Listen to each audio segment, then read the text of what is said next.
no helicopters have been procured for me to go to golf course. Thank you. I've never said he wasn't a great politician. I'm just saying he's a It was supposed to be an interview. How'd you play out there today?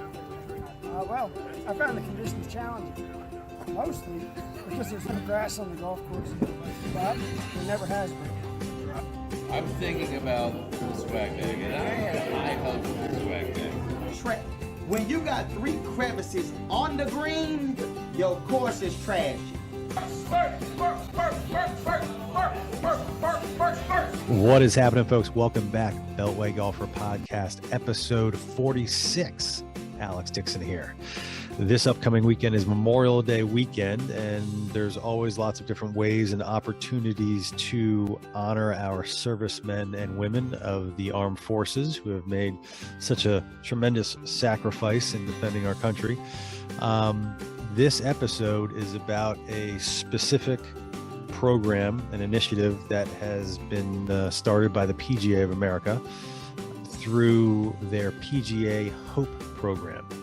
And they are running Patriot Golf Days, which is 4 days of fundraising specifically for both the PGA HOPE program and Folds of Honor to help bring veterans of the armed forces into the game of golf and to fund programs to help them get out on the golf course and get different equipment, needs, lessons, you name it, just helping expose more veterans to the game of golf. We thought it was a great way to try to help give a little bit additional exposure. We met with Jeff Maynor, the director of golf at University of Maryland, who runs a PGA HOPE chapter out of the golf course there. And he was able to answer a lot of questions and information about this entire initiative, about Patriot Golf Days, about PGA HOPE, and about what the PGA is doing going forward just to help the American military and our veterans. So it was interesting to sit down with him, talked a little bit about what's going on at University of Maryland and the golf course and even Paint Branch down the street. There's been rumblings over the years about, losing a piece or all of University of Maryland golf course. And spoiler alert, that's not happening, which is great news. Also sat down with a younger gentleman named Talton Cherry, who is the junior golf director at the Mid-Atlantic PGA, helps run a lot of the junior events for the organization, but is also a military veteran himself, veteran of the Coast Guard. And so he also tells interesting stories about how he got into golf, how he got into Coast Guard, where he sees benefits among veterans specifically in exposing them to the game of golf himself. So I thought it was a great opportunity to help raise awareness on what's going on this weekend coming up. A lot of listeners to this show are probably playing golf as it is and should be aware of this fundraising effort that's happening with the PGA of America, with the Mid-Atlantic PGA, with Folds of Honor, and a lot of the chapters at these golf courses and clubs around the DC region. I'm going to post the links to the Patriot Golf Days donation page, which has all of the courses that are participating. You don't have to play at a course to help out. I'll post some other links about the PGA HOPE program, and certainly listen to the podcast as Jeff talks more about it. That's essentially it for the podcast. I'll let Jeff and Talton kind of speak for themselves about what's going on this weekend. Just a little bit about what's upcoming for the show here, Beltway Golfer Podcast. It's going to be a busy month. I've got a few podcasts in the tank with the KPMG LPGA Championship coming to Congressional towards the end of June. Already got a few related podcasts lined up for that.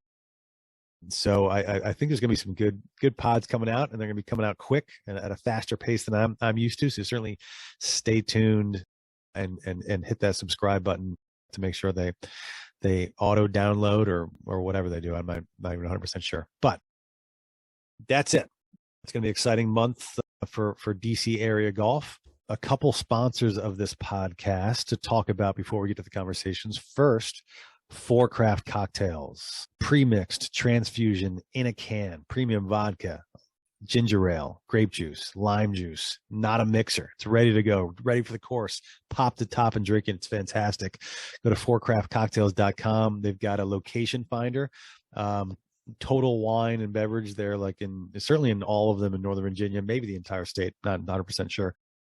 They're in a lot more golf courses and golf clubs and growing that list every day.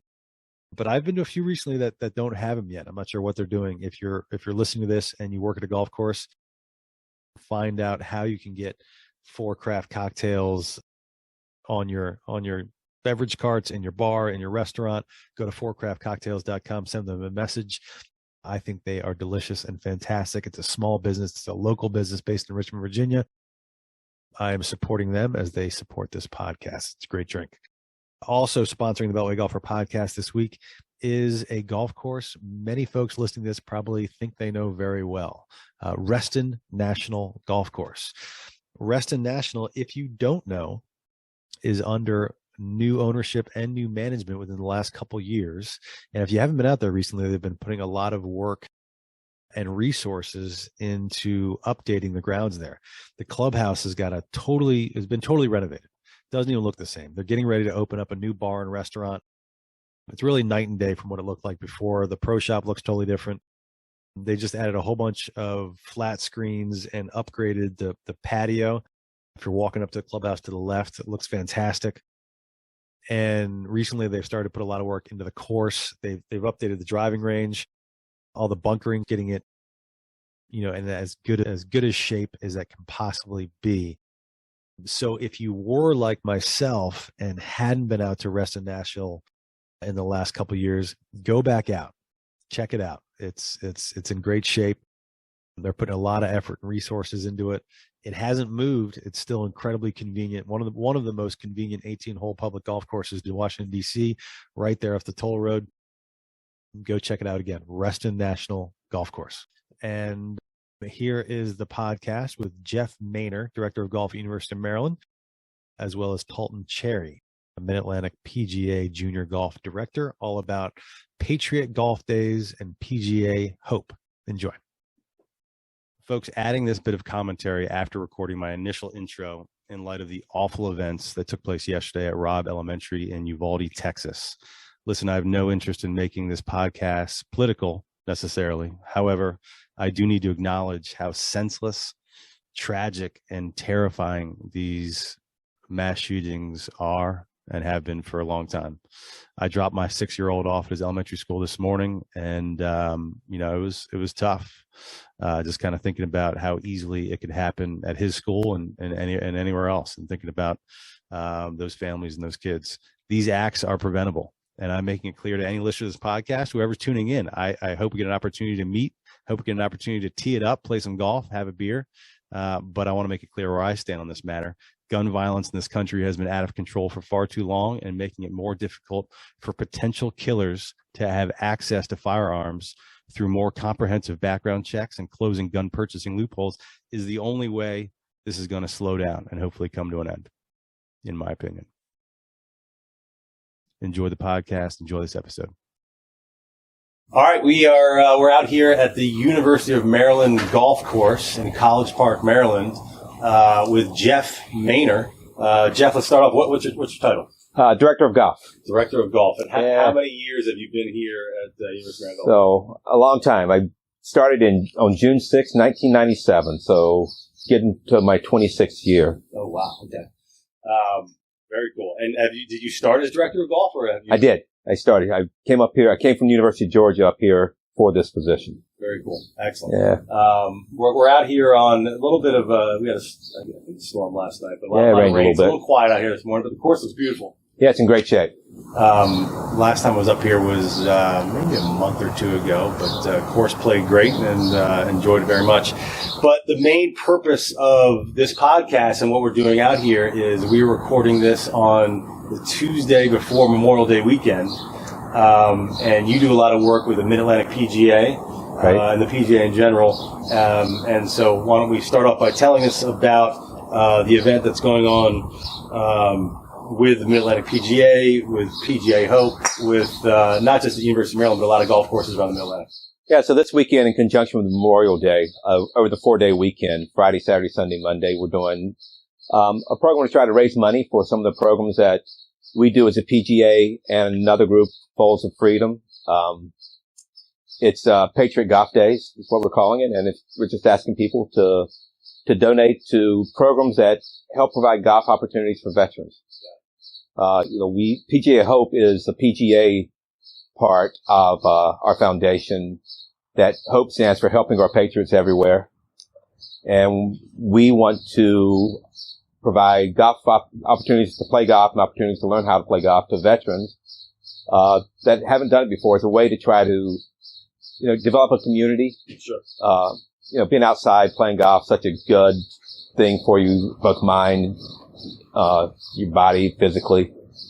Absolutely. So, but this weekend, Patriot Golf Days, as I understand it, correct me if I'm wrong, this is about fundraising. This is about fundraising. This is about getting money to charitable efforts that can help expose the game of golf to veterans. Do I have that right? Yes. So these 4 days, we're going to try to raise money. And different courses in the Mid-Atlantic area are doing it different ways. It could be asking people to donate when they check in, to donate $1 or $5 to the program. Beat the pro on a par 3 to raise money, putting contests. So any way we can come up with to try to raise some money to fund these programs. Excellent. Do you expect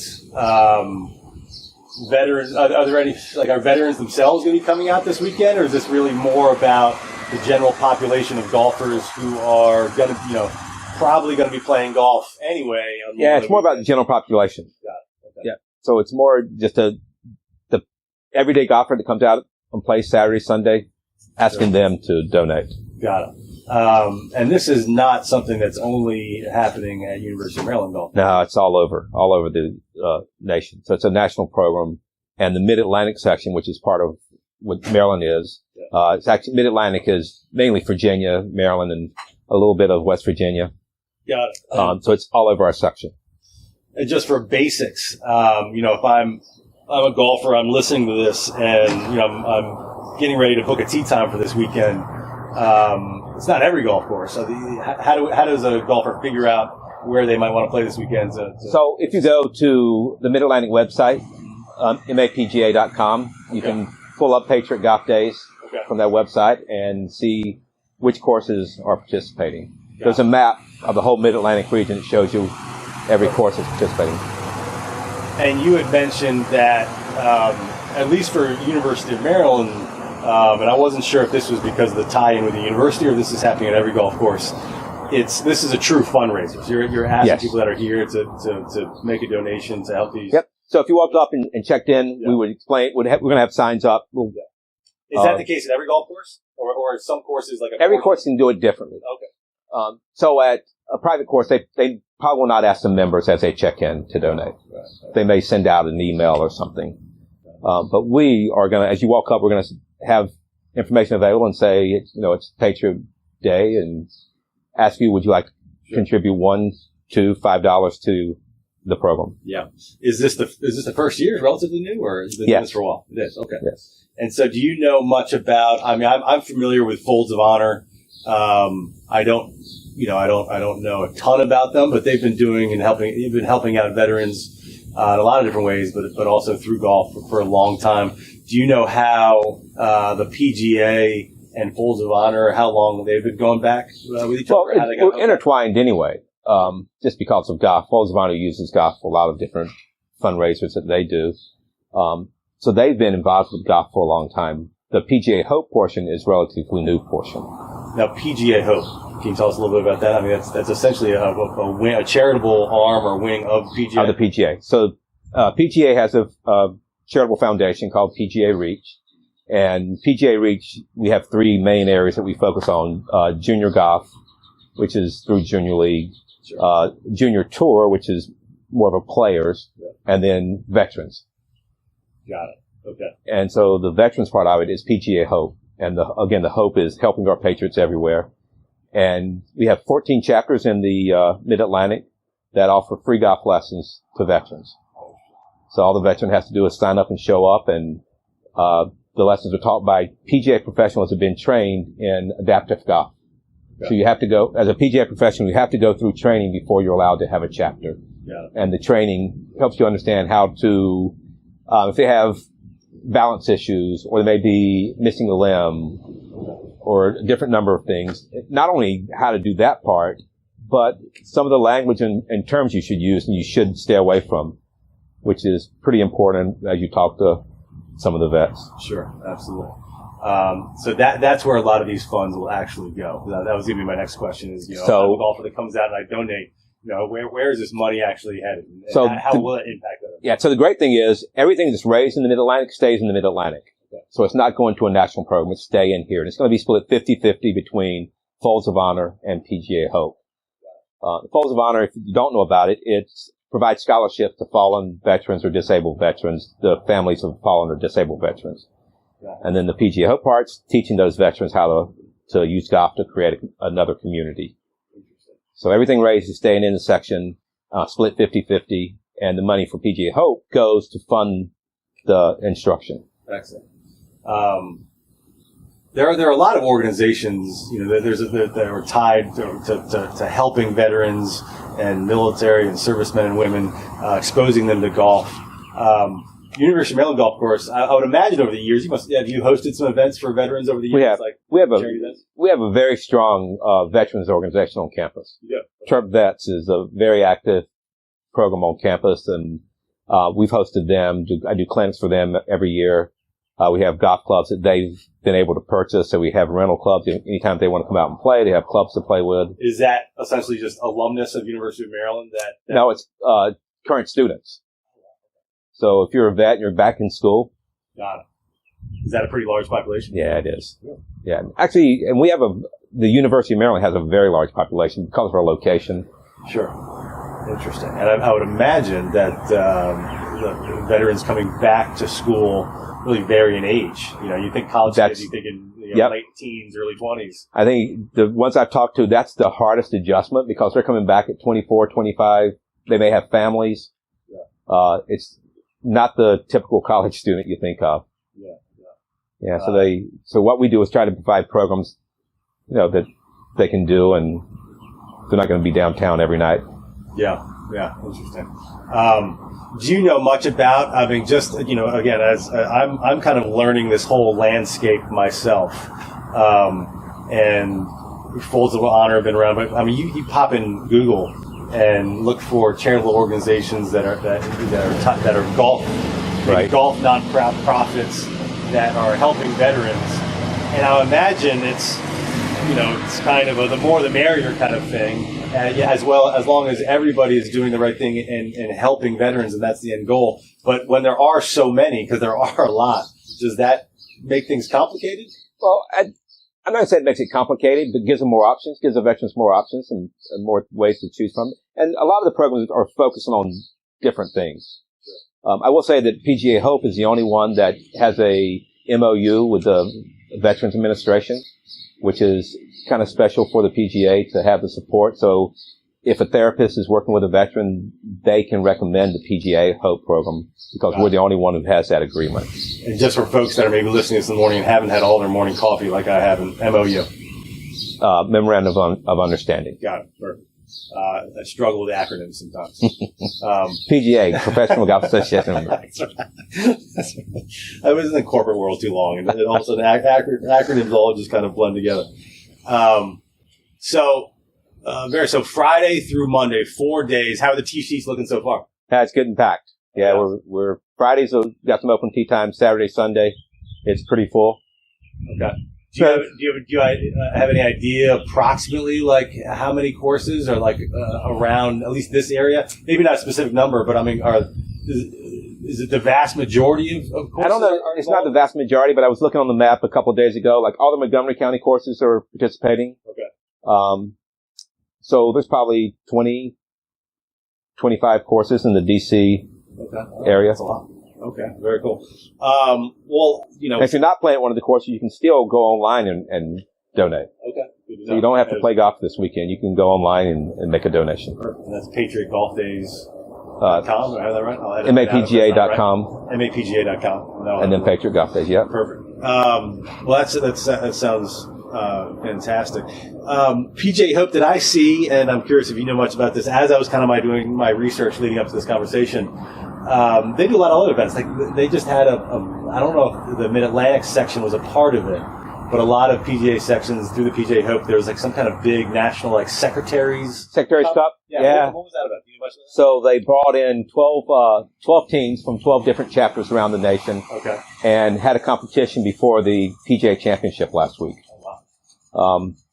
So it was kind of neat. A PGA professional from the chapter, and then 4 of the participants from PGA HOPE.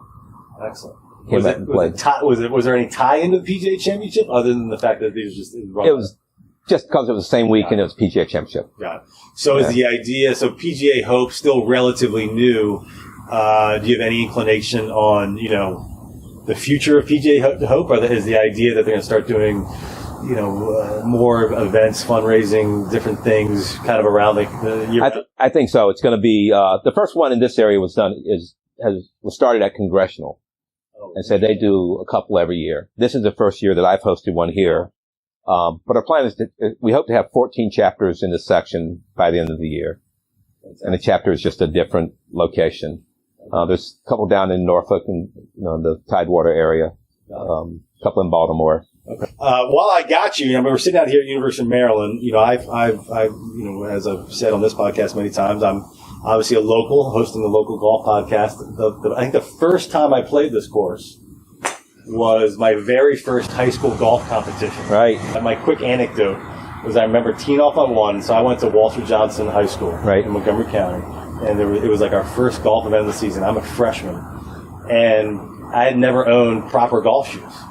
And so I knew for the first tournament I had to have. I got a nice pair of FootJoys, but I was like so unused to wearing them. I think at that point I was basically just wore sneakers in the course. And I get halfway down the first fairway, and almost like immediate blisters. Had to take them off. So when I'm looking up here, I've played University of Maryland a million times since, but I still kind of conjure back to that.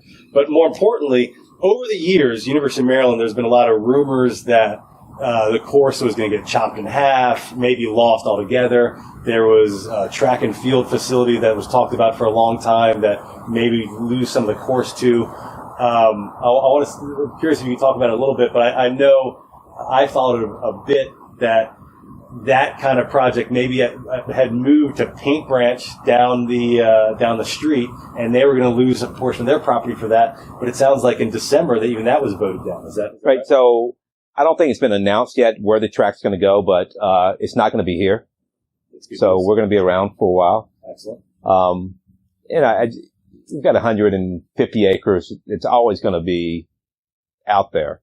But because golf's so popular and we have such a good junior program and do a lot with the community, I'm pretty confident that we'll be here as long as anyone listening to the podcast will sure. be. That must have been kind of a big win for the golf community here and at Paint Branch.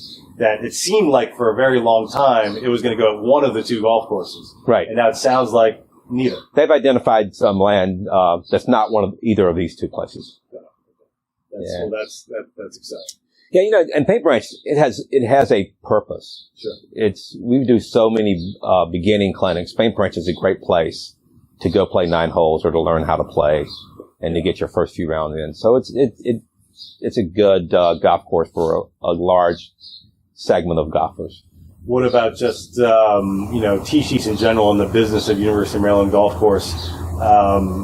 Before the pandemic, it seems to be a topic of every conversation that I have on these podcasts. But kind of if you read a lot on the internet and newspapers, the decline of golf leading up to the pandemic, right. And since the pandemic, business is good. Yeah, we played over 50,000 rounds last year, which is the most we played in my 25 years. Wow. And this year, I don't think we'll play 50,000. It'll be close. I think the pandemic was positive for golf. Yeah. Got people outside. I think people realize that golf's not something you have to really be competitive at to have fun playing. Sure. That you can go out with friends and family and just have a good time being outside. Yeah. I'm curious. Do you have any ballpark? I'm just curious, like the student body. I mean, you got the golf team. They've got a club team, right? Are there other clubs or organizations within the school that play here much? Or so I'm not going to say intramurals. We have the varsity sports, the men's and women's teams. We have a club team, and then we have an intramural that's really active, intramural program that's really active. But we've got more student members now than we've ever had.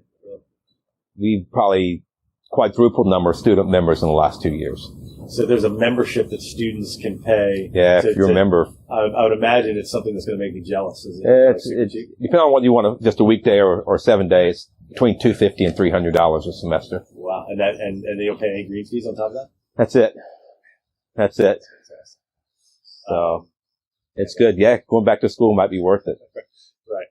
But very cool. I'm excited to get back out here. I really appreciate you sitting down. We have another conversation here to tape. But so we got Patriot Golf Days this Friday through Monday. Yep.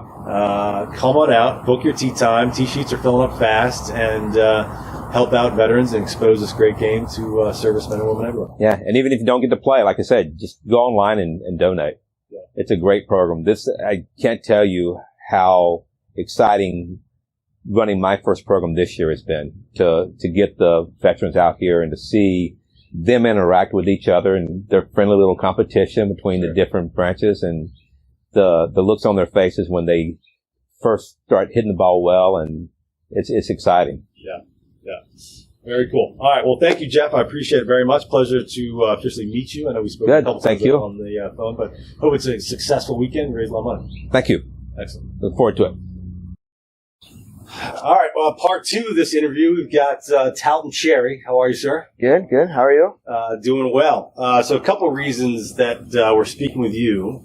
One, you work with the Mid-Atlantic PGA. Tell us your role and title there. Yeah, so right now with the Mid-Atlantic PGA, I'm the junior golf director there. Okay. I started last summer actually with him as a junior golf intern, and then with some shifting around in the office, I was able to just kind of be right place, right time, and get the full-time role as a junior golf director. Very cool. I'm going to ask you more about that. We'll wait for that for a minute, because the other reason that you're a part of this conversation is that this podcast is about promoting Patriot Golf Days and PGA HOPE, and you are a veteran. Yes, sir. Yeah, I served 4 years in the United States Coast Guard. I did 2 years on a 270-foot boat in Boston, Massachusetts, and then I did the next 2 years commissioning a new national security cutter, 410-foot boat in San Francisco, California. Oh, wow. Okay. So let's back up a little bit. Yeah. So, because this is a lot about, veterans in golf and promoting Patriot Golf Days. So give us a little bit of your background. Like where'd you grow up? Yeah, so I grew up in Wilmington, North Carolina. Okay. So it's a long story. I'll keep it short here, but the reason I joined the Coast Guard after college, the Coast Guard actually saved me and my parents' life when I was 12 years old. We were in my parents knew nothing about sailing at all and took their 3 kids out on a boat.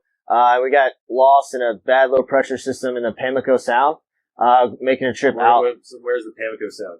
In between. So as we left, can't remember the name of the little town now in North Carolina, but what's the name of that town? I can't remember. It's like Outer Banks or something? No, yeah, well, that's where we were going, but we left, like New Bern area. Okay. So it's like kind of inland, right? And when you leave New Bern and go to the Outer Banks, you have to cross a big body of water called the Pamlico Sound, which... Okay, all right. Yeah, my parents at the time didn't realize when you get to the middle of that, you can't see land anymore. And so my dad had no navigation skills or anything like that, and we went out and got caught in a storm, and our sails got caught in the propellers, and there was 14, 15-foot waves, and so we had to call the Coast Guard, and they came out. 12. I was 12. It was just 3, or you have 7? No, I had 2 older sisters. 2 older sisters. Yes, sir. Granted, we took the ferry back. 12-year-old, just so I can calibrate. When you're 12, you're like 7th or 8th grade or something? Yeah, around there, I think so. Are you shitting your pants? Yes. I was yelling at my dad mainly. And I just remember my dad was up top in the boat, trying to, he was up there trying to do whatever crazy stuff. My mom was down below, and she was like, I have to call a Coast Guard. Because the boat was completely heeling over on its side. And so we were it was in a bad spot. So yeah, long story short, like I said, Coast Guard came. As soon as we saw them, in my mind, just everything was solved. And at the end of the day, it might not have been a light. Sorry, but do you remember how long that experience was from the time that you realized you were in trouble before? Yeah. How long did that whole event take? Well, we left at 6:30 a.m. I remember 6:37 in the morning, but right as the sun was coming up, and it was about midday when it started. We saw the storm coming across the Sound, and then next thing I know, I see my dad panicking up top a little bit, and the sail lines for the front sail. It's called a jib. The jib line got whipped out from the cleat, so it was just flapping in the wind, and that's when it got caught in the propeller. So we lost our sails and we lost the steering. And so we had no way. And my dad, he was up top trying to fix all this, and my mom luckily had some head on her shoulders and called the Coast Guard, and they were to come out and tow us into a nice little cove, and Got it. rest is history. So that understandably had an impact on you. Yeah, pretty big. And I really didn't. I mean, going through it, you're 12, you don't realize it. But as I got older and just started really realizing, just life in itself, I realized how precious that moment was and how much of an impact the Coast Guard had in my life. So when did you? So from that time, from 12, it was like Coast Guard was a given, like that was happening. Oh yeah. I mean, it was in the back of my mind. I knew I wanted to do it. I was a criminal justice that was my degree that I was studying, and a 4-year degree criminal justice and criminology. And so I was thinking about maybe being a cop or a lawyer at that time. And then I had some friends in law school, and they were just, man, it's a lot of reading, a lot of tests, a lot of, it's like, that didn't sound like it for me. And then being a cop, a lot of my teachers were cops at that time. Their family work-life balance was just not there. So I kind of steered away from both those. And Coast Guard was obviously in the back of my mind. You Coast Guard straight out of high school? No. So I went to college, went to Brunswick Community College and University of Mount Olive. Okay. And played baseball at both. Those are both in North Carolina as well. Both in North Carolina. Yep. So baseball. Yep. Yes, sir. Okay. So were you a golfer at this point or not yet? I was a golfer for fun. Especially in high school. I was a pitcher in college, so the pitchers can play all the baseball or golf they want because it doesn't mess up their baseball swing, right? Sure. Our coach always yelled at the other guys if they were hitters. They don't want to be playing golf because all of a sudden you start leaning back and popping everything up. So that's not what you want to do. Yeah. As well. So when you were, you go to the Coast Guard after Mount Olive, are you able to golf at all? Are you able to, in your rec time, or is none of that? Yeah, well, I was able to a little bit, but yeah, the first 2 years, the 270, we were down, below like Cuba and Mexico basically for 3 months at a time. And so we would spend, 3 months down there, come back, import for 2 months, and then go back down there.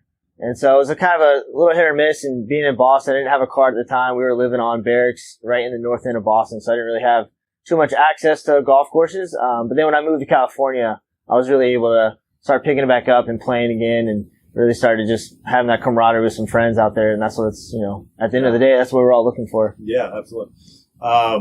So how long ago did you get out of the Coast Guard? Been 4 years now, 2018. And how long have you been working in golf? For 2 years. For 2 years. Why? Like, what made you decide to jump into that? Yeah, so I got out of the Coast Guard and used the GI Bill to go back to school. So I got my sport management master's degree from University of San Francisco when I lived out there. And when I first started, that was the whole thing. In grad school, we're trying to figure out what kind of path we want to go. And I had a friend that was working at Stanford at the time, and he kind of got me in an intern role there at Stanford doing event operations. And I was doing it, and it was fun. I had a little niche and skill set for definitely working in little fast-paced environments as events and things go on. And pandemic happened. I was an intern, so kind of obviously the first person to go when everything was making cuts was the intern. And so I was in a little bit of a lull period there, still going to school, but I was looking for anything to do volunteer-wise. And there was an Invest in Hope fundraising golf tournament in Northern California at a Black Hawk Country Club out there, really nice private club in Danville, California. And I just, signed up for it. And Invest in Golf tournament was related to the military? Yeah, Invest in Hope. So PGA HOPE, our program, is their big fundraising tournament, to fund their Hope, programs in the Northern California. It was with the Northern California PGA section. Got it. Okay. They run this. They've been doing it for quite some time now, the Invest in Hope tournament there. And, I volunteered there, got to meet, a lot of veterans, got to find out what PGA HOPE even was. I had no clue what it was when I signed up for that event to volunteer. And I just got to talk to veterans. I started seeing the impact that, PGA of America had on the veterans' lives. And I used that sports interest, that obviously I wanted to work in sports, wasn't sure exactly what kind of avenue I was going to take.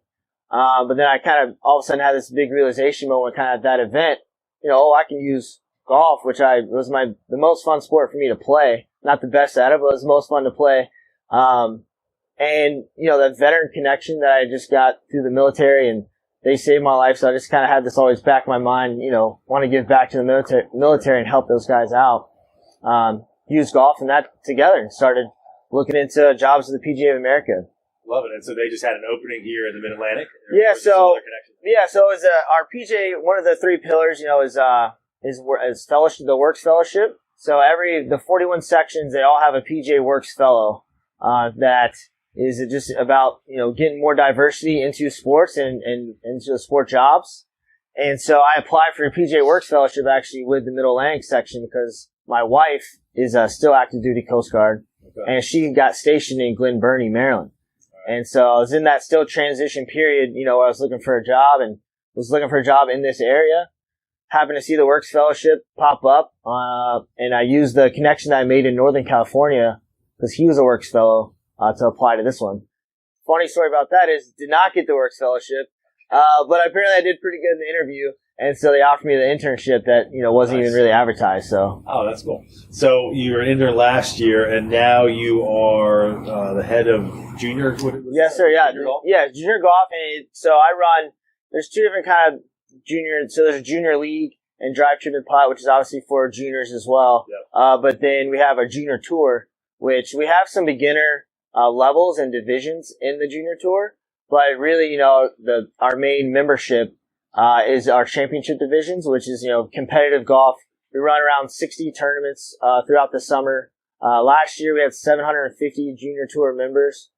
So it's a pretty big membership, and yeah, we run these tournaments now throughout the summer and a few in the spring and fall. And that's like which age range is that? So the champ divisions are 13, 15, and 16, 18. Okay. So it's high school, mainly high school kids, and then we have three younger divisions. We have Patriot division, which is 9 to 14, and then intro and mini mulligan divisions. They play 9 holes, and they can go from 7 to 14.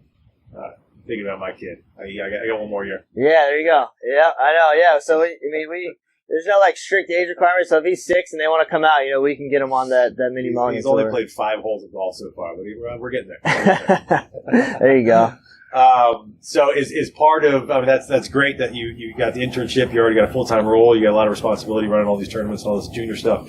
Is part of your ambition here at the PGA is to do more work with veterans, the PGA HOPE, and kind of make an impact there? Yes, sir. Yeah, absolutely. I mean, and every section's kind of, formed differently, where some have, you know, HOPE employees where they just focus on HOPE and the foundation, things like that. And we just don't have that in the Mid-Atlantic section. We have a HOPE board.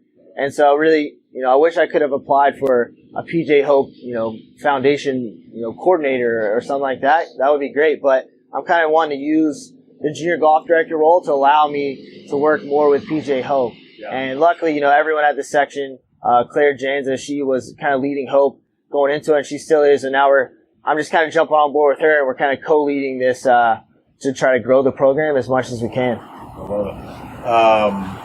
I'm sure there'll be a lot of opportunity for that. You're still a young guy. But let me ask you. So your experience as a veteran, your wife's still active duty. You played a lot with veterans. Like, what's your opinion on what is this connection that draws veterans to golf, and why do they enjoy it so much? Yeah, absolutely. Yeah. So yesterday I was at our inaugural PGA Reach Pro-Am, which we used to just raise funds for the PGA Reach Foundation. Yeah, where was that? At Baltimore Country Club, on the East Course too, which I found out yesterday is like the premier, you know, course there even. So I was so new to the area, I didn't realize that I was picking up signs at Speed Pro Talton yesterday. The guy was like, "Where are you going?" Boy, he's like, "Oh my God, you're going there." That's all my local buckets. Yeah, no, I didn't get to play there, but yeah, it was absolutely perfect. The course was amazing. But yeah, anyway, I was there on just a par 3 with a veteran. Sean Bowman's his name, 17-year Navy veteran. And I got to talk to him for like 5 hours yesterday. And just hearing his story, he had and he was telling everybody this yesterday, but he had a traumatic brain injury in 2009. And just everything, you know, after that happened was just a little off balance, you know, just trying to find, he had depression, anxiety, things like that were just going on. And he got involved with Wounded Warrior Golf Foundation a little bit too. Wounded Warrior has a golf program as well. So started out with them, and was really, you know, working his way up and getting better. And then he found out through a mixer down at Bidewee Golf Course in Portsmouth, where he lives now, about the PGA HOPE. And so he just started this 6 weeks ago, and he's about to graduate tomorrow. But he just said, you know, having that camaraderie that you have in the military. I mean, you wake up in the military, you go to work. I would go to the ship. You're seeing people every day. You're like forced to communicate. You have your little department, you know, whatever you're doing. So you're kind of forced to talk to people and interact with people every day. And I just think giving them something to come to the course, you know, with the time, and just gives them that moment of getting to talk to fellow veterans. They get to shoot stories about, you know, what happened like that. And it's just something that I think when you get out, they don't realize all of a sudden it's really loud every day, and then they get out and everything's quiet. Sure. Yeah. What about within the Mid-Atlantic PGA? You know, obviously your roles with juniors, but are there other things in the works related to military and or veterans, like throughout the beyond Patriot Golf Day, or anything that you're hoping to see happen? Yeah. So I mean, we're always trying to gain as much.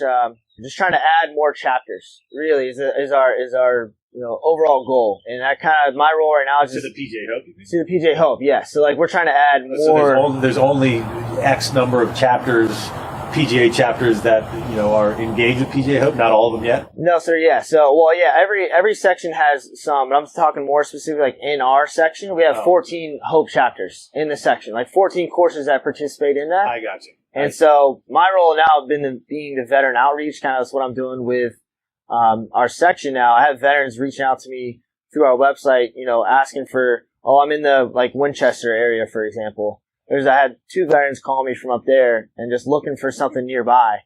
I have our map up and I'm telling them, sorry, you got to drive 3 hours to get to this chapter.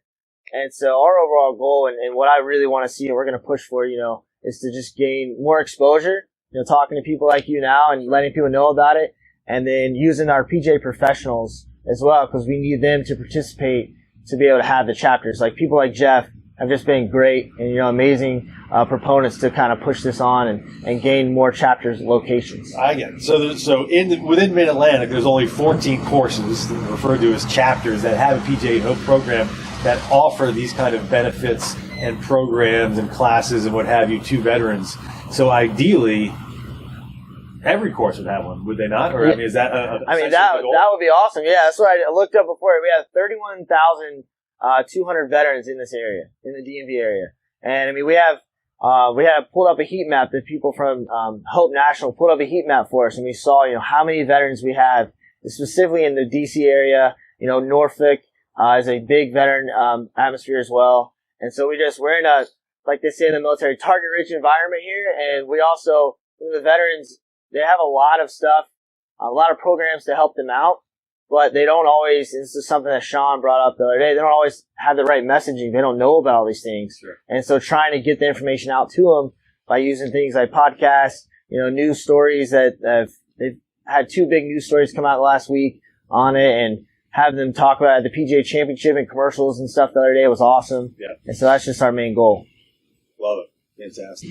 All right, well, Talton, I really appreciate you sitting down with me, and congratulations on your upward path within the Mid-Atlantic PGA, and I wish you a long career and making an impact with golf and the military and veterans, and I hope it's a successful weekend with Patriot Golf Days. Thank you very much. Pleasure to meet you. Yes, sir. Thank you. It's nice to meet you.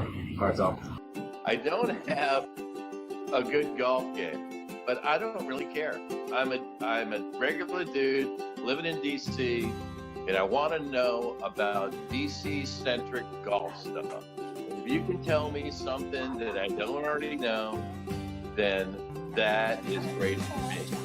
I don't want the regular stuff. I want exciting stuff. I want different stuff. I want stuff I can't hear elsewhere. But I want it to be about DC golf.